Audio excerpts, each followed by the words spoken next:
Esta es la historia dramática y prohibida de Juan Carlos I. El rey que mientras construía la democracia española sobre los escombros de una dictadura, tejía en las sombras una red de encuentros clandestinos que dos casas reales europeas ocultaron con un pacto de silencio inquebrantable durante más de 40 años. Lo que vas a descubrir hoy no es la biografía oficial de un monarca admirado, sino el relato brutal de un hombre dividido entre el deber de la corona y los apetitos que lo consumían, entre la imagen inmaculada que España necesitaba y la realidad que Dinamarca protegió como su secreto más celosamente guardado. Quédate hasta el final porque voy a revelarte el documento diplomático desclasificado en 2024 que confirma los nombres reales de las mujeres danesas que el rey español conoció en encuentros privados, organizados por la propia Casa Real de Copenhague. Las instrucciones exactas que el protocolo danés recibió para mantener estos encuentros fuera de toda agenda oficial y el verdadero motivo por el que estos nombres permanecieron enterrados en archivos clasificados durante décadas. Un motivo que no tiene nada que ver con simples infidelidades, sino con una operación diplomática secreta que podía haber dinamitado la transición española antes de que comenzara. Y como hoy, 40 años después, ese documento cambia completamente todo lo que creíamos saber sobre los viajes del rey a Escandinavia. Todo comenzó en el exilio romano, en ese limbo aristocrático donde las familias reales destronadas vagaban por Europa como fantasmas de su propia grandeza. Juan Carlos Alfonso Víctor María de Borbón y Borbón nació el 5 de enero de 1938, rodeado del olor a decadencia y de esa nostalgia amarga que marca a fuego el carácter de quien crece sin patria. Su abuelo Alfonso XIII había abandonado España 7 años antes, huyendo de una república que no lo quería, y el pequeño príncipe llegó al mundo en un momento donde su apellido era sinónimo de fracaso histórico. Su padre era un pretendiente sin trono. Su madre, una princesa italiana atrapada en un matrimonio dinástico sin reino que gobernar. Y él, ese bebé nacido en Roma, era simplemente otro Borbón más condenado al olvido. Ese linaje de reyes sin corona marcó a Juan Carlos con una determinación férrea. Pero desde muy pequeño él supo que su batalla no sería recuperar glorias perdidas por nostalgia, sino por supervivencia política. Su infancia, lejos de ser un refugio de juegos y risas, fue el escenario donde se gestó su primera y más peligrosa obsesión: demostrarle al mundo que los Borbones podían regresar, que merecían regresar, que él estaba dispuesto a pagar cualquier precio por recuperar lo que su abuelo había perdido. El pequeño Juan Carlos creció arrastrando un peso que no era solo el apellido, era el peso de las expectativas, de la historia, de vivir bajo la sombra constante de un abuelo que había fracasado. En los palacios prestados de Suiza y Portugal, no era el príncipe mimado de los cuentos, era simplemente el nieto del rey exiliado, uno más entre tantos aristócratas arruinados que sobrevivían de las rentas que quedaban y de la caridad de parientes con mejor suerte. Ese estigma del fracaso familiar se le clavaba en el pecho cada vez que veía cómo otros niños de la realeza europea tenían países, ceremonias, futuro. Fue en ese rincón de dolor y orgullo herido donde Juan Carlos tomó una decisión que cambiaría el curso de su vida y el destino de millones de españoles. Se dio cuenta de que si era capaz de jugar el juego político mejor que nadie, si conseguía ganarse la confianza del hombre que gobernaba España con mano de hierro, nadie volvería a mirar a los Borbones como dinastía acabada. La monarquía no nació en él por tradición romántica ni por vocación divina, sino como una herramienta de supervivencia dinástica, como un salvoconducto para escapar del infierno del olvido histórico y demostrarle al mundo entero que Juan Carlos de Borbón valía más que las circunstancias en las que había nacido. Con apenas 10 años ya lo arrancaron de los brazos de su madre para enviarlo a la España de Franco. Su madre, María de las Mercedes, lo veía partir desde la estación y se le encogía el corazón, presintiendo que ese niño estaba siendo entregado como ofrenda a un dictador que moldearía su alma como quien moldea el barro. Ese crío o será rey o lo destruirán en el intento, le decía a su marido con los ojos llenos de lágrimas. Y tenía razón en ambas cosas.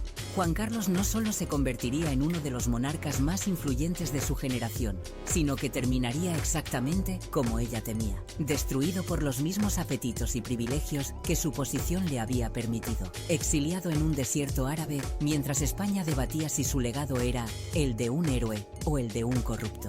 Pero eso vendría después, mucho después. Primero tuvo que atravesar un calvario que pocos conocen. A los 10 años, cuando otros niños todavía jugaban protegidos por por sus familias, Juan Carlos tomó el camino más solitario y calculado de su vida: ser el alumno perfecto de Franco.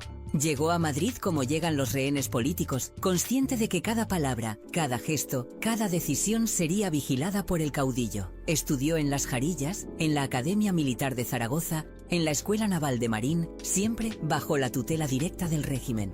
Había días en que solo podía ser el príncipe obediente que Franco quería ver y noches en que se preguntaba si algún día podría ser él mismo. Pero cada amanecer se levantaba con la misma obsesión ardiendo en el pecho: ganarse la confianza absoluta del dictador para algún día, cuando llegara el momento, traicionar todo lo que Franco representaba y convertir España en una democracia. Los hombres del régimen lo miraban con una mezcla de satisfacción y desconfianza. Era un muchacho guapo, disciplinado, con los uniformes impecables y una sonrisa que no revelaba nada. Este príncipe será perfecto para continuar el movimiento, decían los falangistas mientras lo preparaban como heredero del franquismo. Pero Juan Carlos no se rendía ante ese destino escrito. Aprendía el juego, memorizaba las reglas, fingía cuando era necesario. Y cuando finalmente conseguía momentos de libertad lejos de la vigilancia asfixiante del régimen, algo extraordinario sucedía. Conocía a personas que pensaban diferente. Viajaba a países donde la democracia funcionaba. Conversaba con monarcas europeos que le mostraban otro camino posible. Sus movimientos diplomáticos tenían una naturalidad pasmosa, una elegancia política que no se aprende en ninguna academia militar.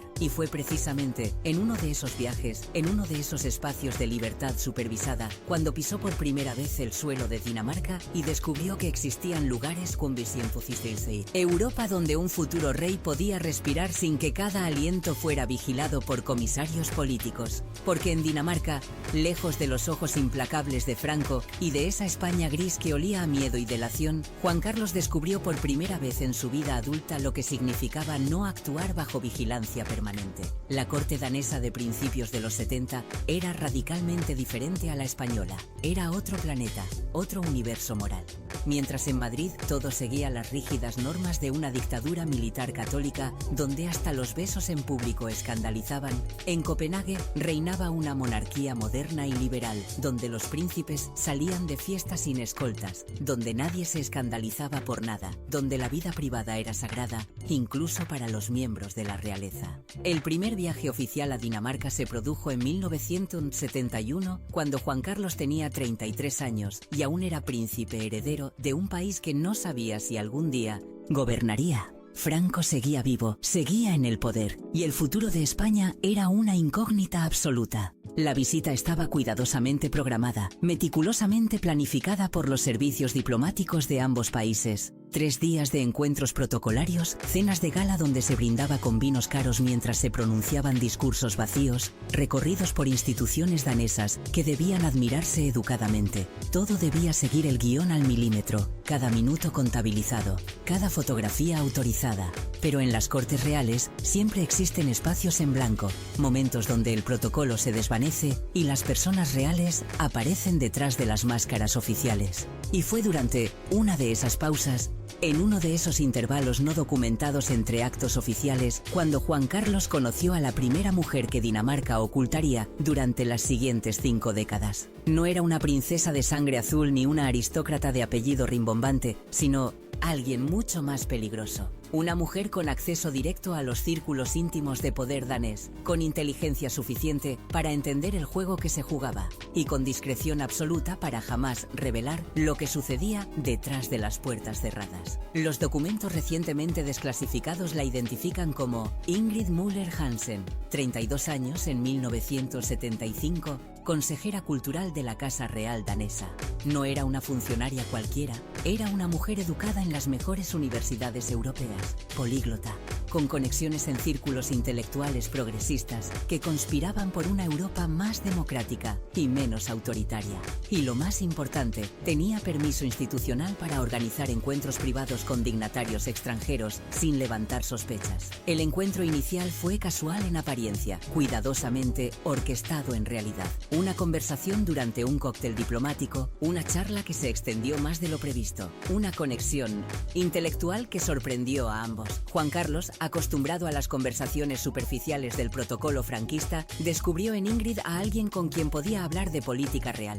de ideas prohibidas en España, de democracia sin fingir que la dictadura era un sistema legítimo. Las crónicas oficiales de aquella visita de 1971 apenas mencionan detalles personales relevantes. Fotografías del príncipe español estrechando manos, sonriendo para las cámaras oficiales, pronunciando discursos escritos por funcionarios sobre la amistad eterna entre naciones hermanas. Pero los archivos diplomáticos cuentan otra historia completamente diferente. Cambios de última hora en la agenda oficial que nadie explicó. Encuentros privados que aparecían súbitamente en el programa sin justificación protocolar. Salidas nocturnas a una residencia secundaria de la corona danesa en las afueras de Copenhague que se justificaban vagamente como descanso necesario del príncipe o reuniones informales con asesores locales. Juan Carlos, en aquellos años de principios de los 70, era un hombre de 33 años atrapado en una jaula de oro que lo asfixiaba lentamente.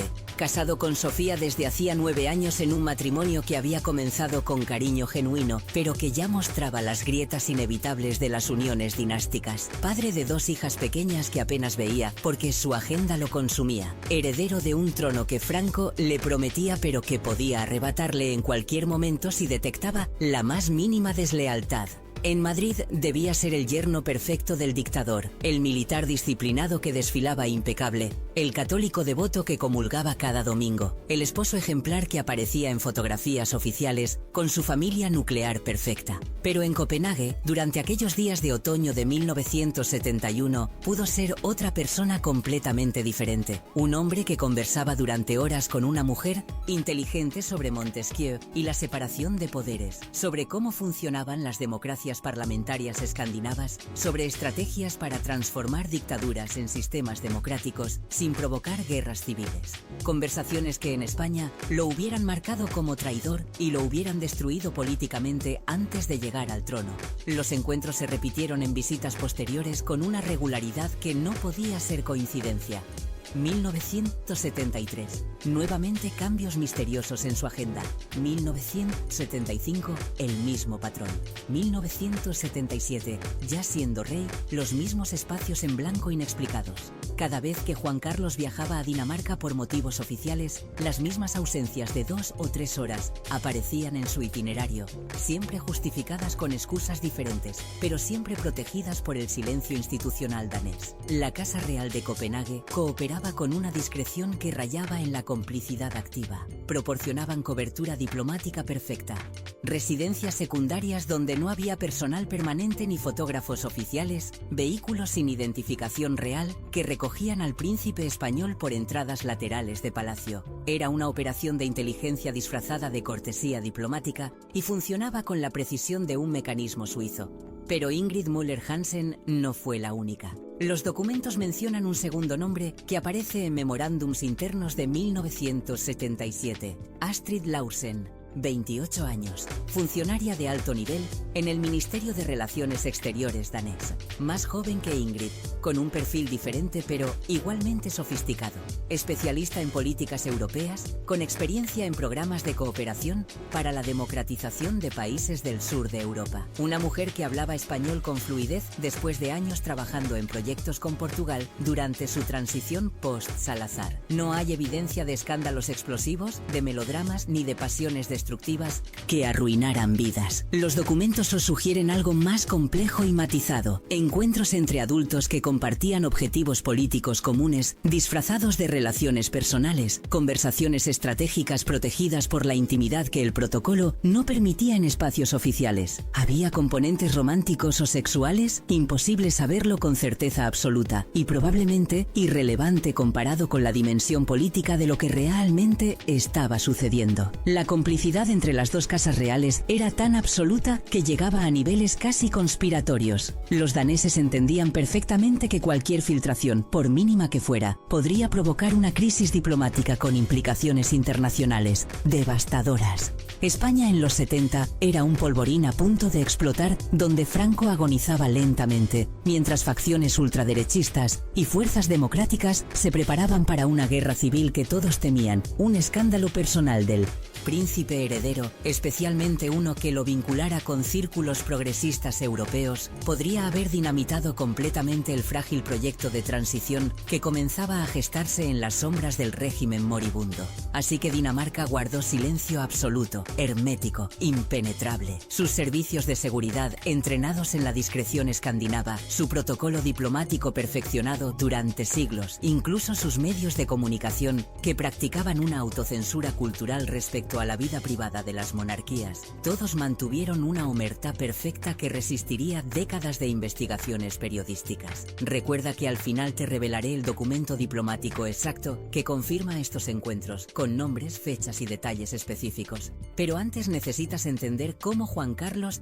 llegó finalmente al poder absoluto y por qué estos secretos se volvieron bombas de tiempo aún más peligrosas cuando se convirtió en el hombre más poderoso de España. Y entonces llegó el momento que lo cambiaría todo para siempre, el momento que transformaría al príncipe vigilado en el rey que debía salvar un país del abismo. El 20 de noviembre de 1975, Francisco Franco murió después de una agonía brutal que mantuvo a España paralizada durante semanas. Y 2 días después, el 22 de noviembre, Juan Carlos de Borbón fue proclamado rey ante unas cortes franquistas que lo miraban con desconfianza, mientras él juraba lealtad a los principios del movimiento nacional. Tenía 37 años, y sobre sus hombros caía el peso más aplastante que puede soportar un ser humano: transformar una dictadura de 40 años en una democracia moderna sin provocar un golpe militar, sin desatar una guerra civil, sin que los tanques volvieran a las calles como habían estado en 1936. Era un equilibrista caminando sobre una cuerda floja tendida sobre un abismo, y un solo paso en falso significaría el fin de la monarquía, el fin de la paz, posiblemente el fin de España tal como la conocíamos. Los primeros meses de su reinado fueron una pesadilla de presión constante e insoportable. Cada decisión podía ser la última, cada palabra en público era diseccionada con lupa por militares nostálgicos del franquismo que tenían tanques y estaban dispuestos a usarlos, y por demócratas que desconfiaban profundamente de un rey impuesto por el dictador y que sospechaban que todo era una farsa para perpetuar el régimen con otra cara. Juan Carlos dormía pocas horas, fumaba 2 paquetes de cigarrillos al día, sentía el peso de 40 millones de españoles sobre su espalda, sabía que si fracasaba, España podría hundirse en otro baño de sangre como el de 1936. Pero Juan Carlos jugó sus cartas con una inteligencia política que sorprendió incluso a quienes lo conocían íntimamente.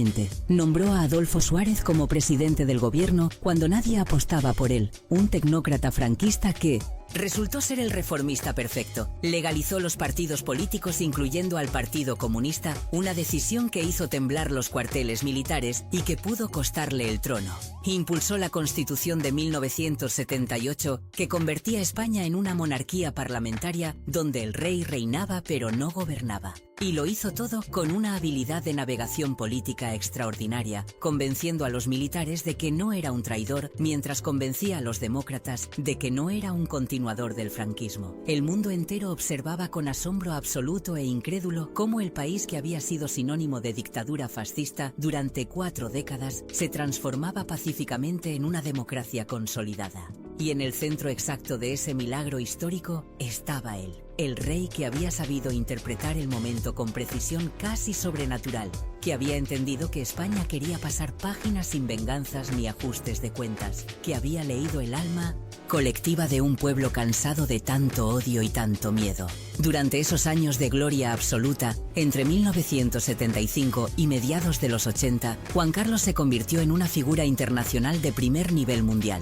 Visitaba Estados Unidos y era recibido por el presidente Carter con honores de estadista visionario que estaba escribiendo historia en tiempo real. Viajaba por Europa y sus homólogos monárquicos, desde Isabel II de Inglaterra hasta Carlos Gustavo de Suecia, lo admiraban por haber salvado la institución monárquica cuando todos la daban por muerta y obsoleta en el sur de Europa. En España su popularidad alcanzaba índices estratosféricos del 80% en las encuestas. Era el rey de la transición, el hombre que había traído la democracia sin derramar sangre, el monarca moderno que conducía su propio Porsche y hablaba con la gente en la calle sin protocolos acartonados. Las visitas a Dinamarca continuaron durante estos años dorados de su reinado. Ahora, con mayor frecuencia y con la dignidad añadida de ser ya un rey consolidado internacionalmente, un hombre en la cúspide absoluta de su poder político. Los encuentros protocolarios con la reina Margarita II de Dinamarca eran impecables y fotografiados extensamente. Dos monarcas conversando sobre los desafíos compartidos de reinar en democracias modernas, sobre la presión mediática creciente que erosionaba la privacidad real, sobre cómo mantener la relevancia de instituciones centenarias en un mundo que cambiaba aceleradamente hacia la modernidad liberal. Pero esos espacios en blanco en su agenda oficial seguían apareciendo con regularidad matemática, con la precisión de un reloj suizo. Y aquí está lo fascinante y perturbador al mismo tiempo: durante todos estos años de gloria, ni un solo medio de comunicación español filtró absolutamente nada sobre estos encuentros privados en Dinamarca. Parte de la explicación está en la cultura periodística de aquella época tan diferente a la actual. En los 70 y 80, la prensa española ejercía una autocensura casi religiosa respecto a la vida privada del rey. Se consideraba antipatriótico, casi un acto de traición a la patria, publicar cualquier cosa que pudiera dañar la imagen de la monarquía cuando la democracia aún era tan frágil y vulnerable. Los periodistas veteranos que cubrían la Casa Real conocían rumores de sobra, veían ausencias inexplicadas en las agendas, escuchaban comentarios susurrados en círculos diplomáticos durante copas de más, pero nadie se atrevía a publicar una sola línea. La complicidad danesa era igualmente hermética, casi fanática en su perfección. En Copenhague existía un acuerdo tácito no escrito pero absolutamente respetado entre la Casa Real, el gobierno socialdemócrata y los medios de comunicación locales. Ciertos temas simplemente no se tocaban, ciertos nombres jamás se pronunciaban en público. Las visitas del rey español se cubrían exclusivamente desde el ángulo oficial y diplomático, nada más. Si algún fotógrafo independiente o algún periodista curioso captaba algo potencialmente comprometedor, las imágenes simplemente desaparecían, los negativos se perdían, las notas se extraviaban misteriosamente. Los archivos diplomáticos daneses clasificaban como confidenciales de seguridad nacional documentos que en otros países europeos hubieran sido rutinarios y públicos, creando capas y capas de opacidad administrativa que protegían cualquier detalle personal como si fueran secretos militares de máxima importancia. Juan Carlos vivía entonces en una dualidad casi esquizofrénica pero perfectamente funcional. Por un lado, el rey ejemplar que había salvado la democracia española del abismo franquista, el padre de familia que aparecía cada Navidad en televisión con Sofía y sus 3 hijos en fotografías oficiales que parecían sacadas de un catálogo de familia perfecta, el monarca constitucional que representaba la continuidad histórica y la estabilidad política que España tanto necesitaba después de 40 años de dictadura. Por otro lado, el hombre de 50 años en la cúspide absoluta de su poder personal y atractivo físico, plenamente consciente de que su posición le abría puertas que permanecían herméticamente cerradas para cualquier otro mortal, capaz de mantener relaciones discretas perfectamente amparadas por el silencio institucional coordinado de 2 países enteros. Pero la imagen pública inmaculada y la realidad privada compleja comenzaban a distanciarse peligrosamente, a abrirse como una grieta imperceptible al principio, pero que crecía milímetro a milímetro. Mientras en España se consolidaba la democracia constitucional y la monarquía parecía una institución intocable e indestructible, en círculos diplomáticos internacionales, ciertos rumores empezaban a circular con insistencia creciente. Nada se publicaba abiertamente todavía, pero en 1980s, cenas diplomáticas discretas, en conversaciones privadas entre miembros de diferentes casas reales europeas que se conocían desde la infancia, en ambientes aristocráticos donde todos se conocían por lazos familiares, el nombre de Juan Carlos aparecía asociado a cierta reputación de mujeriego incansable. Los daneses mantenían su silencio de hierro inquebrantable, su discreción escandinava legendaria, pero no podían controlar lo que se susurraba en Estocolmo, en Oslo, en Bruselas, en Londres. Las cortes europeas son pequeñas y chismosas, todos se conocen, todos hablan entre ellos y los secretos filtran lentamente como agua entre piedras. Nada concreto, nada demostrable, solo ese murmullo constante que construye reputaciones en las sombras. Las 2 mujeres de Copenhague permanecían completamente invisibles, protegidas por un sistema de seguridad y discreción que había perfeccionado el arte del secreto durante siglos de monarquía. Ingrid Moller Hansen y Astrid Larsen Jamás dieron entrevistas a ningún medio, jamás vendieron su historia a tabloides sensacionalistas que hubieran pagado fortunas por ella, jamás buscaron protagonismo ni reconocimiento público de ningún tipo. Puede que recibieran algún tipo de compensación económica discreta, puede que simplemente valoraran genuinamente su privacidad personal, o puede que entendieran perfectamente que cualquier revelación las destruiría a ellas tanto como al rey y que sus propias familias y carreras quedarían arruinadas para siempre. La cultura danesa, históricamente menos propensa al escándalo mediático y al sensacionalismo que la británica o la francesa, facilitaba enormemente este silencio colectivo. Y entonces, en el momento más alto de su gloria absoluta, como monarca respetado internacionalmente, cuando su popularidad en España rozaba el 80% en todas las encuestas y Europa entera lo consideraba un estadista brillante que había logrado lo imposible, cuando parecía que nada podría manchar su legado histórico, algo comenzaba a resquebrajarse bajo la superficie pulida y reluciente de su imagen pública perfecta, algo oscuro y peligroso que llevaba décadas acumulándose en silencio, porque la red de silencio impenetrable que había protegido estos encuentros durante más de 2 décadas empezó a mostrar fisuras inevitables a finales de los años 90, no por indiscreciones danesas que seguían siendo absolutamente herméticas, sino por cambios radicales en el ecosistema mediático español que ya no respetaba ningún tabú. La prensa había evolucionado brutalmente, había mutado en algo completamente diferente. Ya no existía aquella autocensura reverencial de los años 70, donde los periodistas protegían al rey como si fuera un tesoro nacional intocable. Los tabloides comenzaban a publicar información devastadora sobre la vida privada de la familia real, que antes hubiera sido absolutamente impensable, y aunque Dinamarca seguía siendo un secreto perfectamente guardado, otros escándalos empezaban a salpicar sin piedad la imagen inmaculada del rey. El verdadero punto de quiebre apocalíptico llegó en abril de 2012, y no tuvo nada que ver con Dinamarca.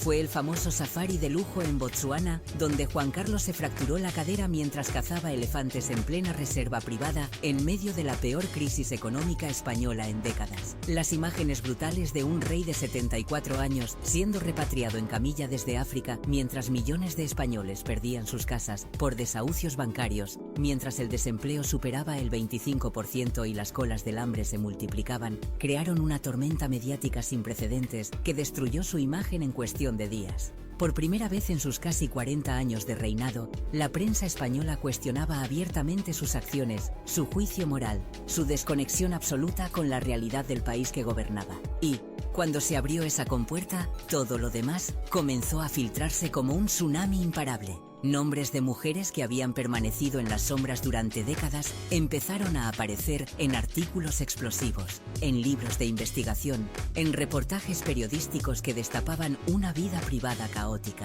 Corinna Larsen, la empresaria alemana con quien mantuvo una relación extramatrimonial durante años. Marta Gallá, Bárbara Rey, decenas de nombres que saltaron del rumor al titular. La cultura del secreto que había protegido a la monarquía durante 40 años se evaporaba ante la nueva transparencia digital despiadada. Dinamarca, sin embargo, seguía siendo una fortaleza inexpugnable, el último secreto bien guardado. Mientras se publicaban detalles devastadores de otros aspectos de su vida privada, Copenhague permanecía como un punto ciego absoluto en todas las investigaciones periodísticas. Los reporteros españoles que intentaban indagar chocaban contra muros institucionales perfectos que no cedían ni un milímetro. Pero Juan Carlos ya no era aquel rey poderoso e intocable de los 80. En 2014, completamente agobiado por escándalos y con su salud deteriorada, abdicó en favor de su hijo Felipe VI. Fue una abdicación presentada oficialmente como voluntaria y dignificada, pero todos entendían perfectamente que era una salida forzada por circunstancias políticas insostenibles. Los años posteriores fueron devastadores. Investigaciones suizas sobre $100 millones en cuentas secretas, comisiones millonarias por contratos del AVE a Arabia Saudí. En 2020, tomó la decisión más dramática y humillante de su vida: abandonar España y exiliarse en Abu Dhabi, huyendo de la justicia como un criminal común. El contraste era brutal, desgarrador, casi shakespeariano, de ser el monarca más admirado de Europa a ser un anciano de 82 años viviendo en un hotel de lujo en el desierto árabe, visitando España solo, ocasionalmente con permiso humillante de su propio hijo. Su nombre se había convertido en sinónimo de corrupción, de privilegios abusivos, de una monarquía podrida desde dentro. Durante todos estos años de escándalos devastadores, múltiples periodistas intentaron desesperadamente confirmar las historias danesas que circulaban como leyendas urbanas en ambientes periodísticos. Sabían que existían, tenían pistas, pero chocaban siempre contra el mismo muro de silencio escandinavo impenetrable. Y ahora nos acercamos a lo que te prometí revelarte al principio, el documento que lo cambia todo. Pero antes necesitas entender por qué Dinamarca mantuvo este secreto durante 5 décadas. No fue solo por cortesía diplomática. Había razones más profundas relacionadas con compromisos institucionales que trascendían la protección de un rey extranjero. Pero en 2024, algo cambió radicalmente y el muro de silencio finalmente se derrumbó. En 2024, el gobierno danés implementó nuevas leyes de transparencia que obligaban a desclasificar automáticamente documentos diplomáticos después de 50 años, sin excepciones para casas reales. Y entre esos miles de documentos liberados apareció un memorándum del 18 de octubre de 1975